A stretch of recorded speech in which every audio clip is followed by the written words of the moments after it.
ब्रह्म कुमारी एक ऐसा संप्रदाय है जिसमें ना तो ब्रह्म है, न ब्रह्मा है, न वेद है और न वेदांत। इसका सनातन धर्म और उसके भगवानों से दूर दूर तक कोई लेना देना नहीं है। ये संप्रदाय कोई धार्मिक संगठन नहीं है, ये तो एक गिरोह है, एक गुलाबी गैंग है। ये ब्रह्म कुमारियां कोई साध्वी नहीं है, ये तो वो मीठी छुरियां हैं जो आपकी जेब काटने आई हैं, जो आपका घर तोड़ने आई हैं, जो आपको धर्म विमुख करने आई हैं। आज इस वीडियो में मैं इन ब्रह्म कुमारियों का सच आपको बताने वाला हूं। इन्हें किसने पैदा किया, क्यों पैदा किया और ये ब्रह्म कुमारियां कर क्या रही हैं, ये सब मैं आपको बताने वाला हूं। तो चलिए शुरुआत करता हूं, और शुरुआत करता हूं बिल्कुल शुरू से। ये बात है 1936 की। हैदराबाद में एक अधेड़ आदमी लेखराज कृपलानी ने औरतों और लड़कियों को इकट्ठा करने के लिए एक दावा किया। अरे वही दावा जो हर गांव देहात में कोई ना कोई ढोंगी करता आया है और आज भी कर रहा है कि मेरे शरीर में देवी आ गई है, देवता आ गया है। अब जो मैं बोल रहा हूं ना, वो मैं नहीं बोल रहा हूं, वो देवी बोल रही है, देवता बोल रहा है। तो बिल्कुल यही दावा लेखराज कृपलानी ने किया। उसने कहा कि मेरे शरीर में शिव आ गए हैं। अब जो मैं बोल रहा हूं वो मैं नहीं बोल रहा हूं, वो तो शिव बोल रहे हैं। और शिव क्या बोल रहे हैं? वो एक कह रहे हैं कि प्रलय आने वाली है, सब कुछ खत्म होने वाला है, सतयुग आने वाला है। तो एक काम करो, औरतों और लड़कियों का एक संगठन बनाओ, एक गिरोह बनाओ, उन्हें इकट्ठा करो, उन्हें ब्रह्म कुमारी बनाओ, क्योंकि सतयुग में केवल ब्रह्म कुमारियां ही बचेंगी, बाकी सब खत्म हो जाएंगे। तो जब इस प्रकार का दावा लेखराज कृपलानी ने किया तो औरतें और कन्याएं उसके पास इकट्ठा होने लगी, उसे पैसा देने लगी और उसके साथ समय बिताने लगी।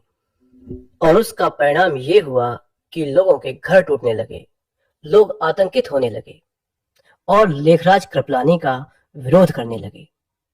और विरोध इतना बढ़ा कि लेखराज कृपलानी को हैदराबाद छोड़ना पड़ा और उसने अपना नया अड्डा बनाया कराची में। और कराची जाकर भी उसने वही सब किया जो वो हैदराबाद में कर रहा था। और फिर वही हुआ जो हैदराबाद में हुआ था, लोग आतंकित होने लगे, उसका विरोध करने लगे। बात अदालत तक पहुंची और अदालत ने लेखराज कृपलानी पर बैन लगाया। और फिर लेखराज वहां से भी भाग निकला और वो पहुंचा राजस्थान माउंट आबू पर। और माउंट आबू पर जाकर उसने फिर वही किया जो वो करता आया था, औरतों और कन्याओं को इकट्ठा करना। और इस बार लेखराज कृपलानी की दुकान अच्छी तरह से चल गई। ब्रह्म कुमारियों का यही इतिहास है। तो ये तो था ब्रह्म कुमारियों का इतिहास। अब बात करते हैं ब्रह्म कुमारियों की विचारधारा की। इनकी विचारधारा क्या है? तो इनकी विचारधारा सनातन धर्म विरोधी है। ये रामायण और महाभारत को कहानी बताते हैं, किस्सा बताते हैं, झूठ बताते हैं। इनके हिसाब से महाभारत कभी हुआ ही नहीं था, राम और रावण का युद्ध कभी हुआ ही नहीं था। अरे भाई, अगर ये महाभारत और रामायण को सच्चा बताएंगे तो फिर लोग राम को पूजेंगे, कृष्ण को पूजेंगे, लेखराज को कौन घास डालेगा? और इन्हें तो लेखराज को पुजवाना है। इसीलिए ये अपनी नई कहानी बनाते हैं। आप YouTube पर ब्रह्म कुमारियों की वीडियोस देखिए तो आपको पता चलेगा कि ये ब्रह्मा जी की जगह लेखराज को बिठाते हैं, लेखराज की बकवास को मुरली बताते हैं और लेखराज के शरीर में जो भूत आ गया है उस भूत को ये शिव बताते हैं। ध्यान रखना, ब्रह्म कुमारियों का जो शिव है वो भगवान शिव नहीं है। इनके हिसाब से शिव तो कोई और है। शिव वो है जिसने ब्रह्मा, विष्णु और महेश को बनाया है। ये इनकी मनगढ़ंत कहानी है। ये कोई भी कहानी बना देते हैं। तो इनके हिसाब से लेखराज का शरीर ब्रह्मा का है, उसकी वाणी मुरली है और उसकी आत्मा शिव है। तो इसका मतलब है कि अगर आपने लेखराज को लगा डाला तो आपकी लाइफ झिंगा लाला। लेकिन अब आप ये कहेंगे कि लेखराज तो मर गया, अब इनके संगठन का क्या होगा? तो इसका इलाज भी ब्रह्म कुमारियों ने ढूंढ रखा है।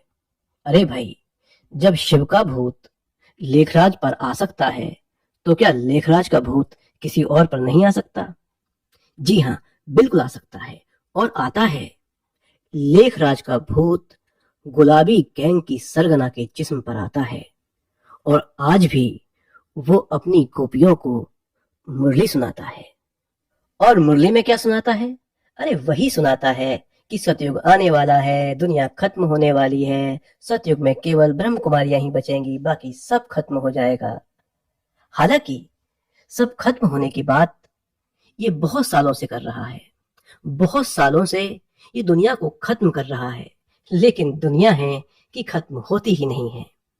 इसने 1976 में ये भविष्यवाणी की थी कि दुनिया खत्म होने वाली है, लेकिन नहीं हुई। दुनिया खत्म नहीं हुई। फिर इसने 2000 में कहा कि दुनिया खत्म होने वाली है, लेकिन सन 2000 में भी दुनिया खत्म नहीं हुई। फिर इसने 2012 में कहा कि अब तो दुनिया पक्का खत्म होने वाली है, लेकिन दुनिया 2012 में भी खत्म नहीं हुई। आजकल ब्रह्म कुमारियां कहती हैं कि 2036 में दुनिया खत्म हो जाएगी। तो अब आप सोच रहे होंगे कि ब्रह्म कुमारियां दुनिया को खत्म करने में इतनी जल्दबाजी क्यों कर रही हैं? आखिर इतनी जल्दी क्या है? दरअसल ये ब्रह्म कुमारी दुनिया को इतनी जल्दी खत्म इसलिए कर रही हैं क्योंकि इनके हिसाब से कलयुग का समय समाप्त हो गया है। ब्रह्म कुमारी ये मानती हैं कि मात्र 5000 साल में चारों युग समाप्त हो जाते हैं। अब इन मूर्खों से कोई ये पूछे कि अगर ऐसा होता है तो फिर आज से लाखों वर्ष पहले जो डायनासोर हुए थे उनके अवशेष आज क्यों मिलते हैं? अरे लाखों वर्षों में तो कई बार प्रलय हो गई होगी, तो फिर डायनासोर के अवशेष कैसे बच गए? तो इसका उत्तर ये ब्रह्म कुमारी नहीं दे सकती। इसका उत्तर तो केवल सनातन धर्म दे सकता है, क्योंकि सनातन धर्म में युगों की जो उम्र होती है वो हजारों में नहीं नापी जाती, वो लाखों वर्षों में नापी जाती है। अरे मूर्खों, जहां से तुमने युग की ये थ्योरी चुराई थी वहां से थोड़ा गणित भी चुरा लेते। लेकिन नहीं, इन ब्रह्म कुमारियों ने ये कसम खा रखी है कि कोई भी लॉजिकल बात इन्हें करनी नहीं है। ये अर्थ का अनर्थ करने पर तुली हुई है। ये हिंदू धर्म की जो खूबियां हैं उनका मजाक बनाने पर तुली हुई हैं। अब पुनर्जन्म को ही ले लो। हम सब जानते हैं कि आत्मा 84 लाख योनियों में जब भटकती है तब जाकर उसे मनुष्य का शरीर प्राप्त होता है। लेकिन ब्रह्म कुमारियां ऐसा नहीं मानती। ब्रह्म कुमारियां ये मानती हैं कि आदमी की आत्मा और कुत्ते की आत्मा अलग अलग होती हैं। आदमी कभी कुत्ता नहीं बन सकता और कुत्ता कभी आदमी नहीं बन सकता। तो समझे? अरे कहां तक समझोगे इनकी बकवासों को? मत समझो। अगर समझना है तो बस इतनी सी बात समझो कि जो सत्य मैंने आपको इनके बारे में बताया है उस सत्य को आप अपने भाई बहनों के साथ साझा करो। अपनी और अपनों की इन मीठी छुरियों से रक्षा करो। इन पाखंडियों से बचो और बचाओ।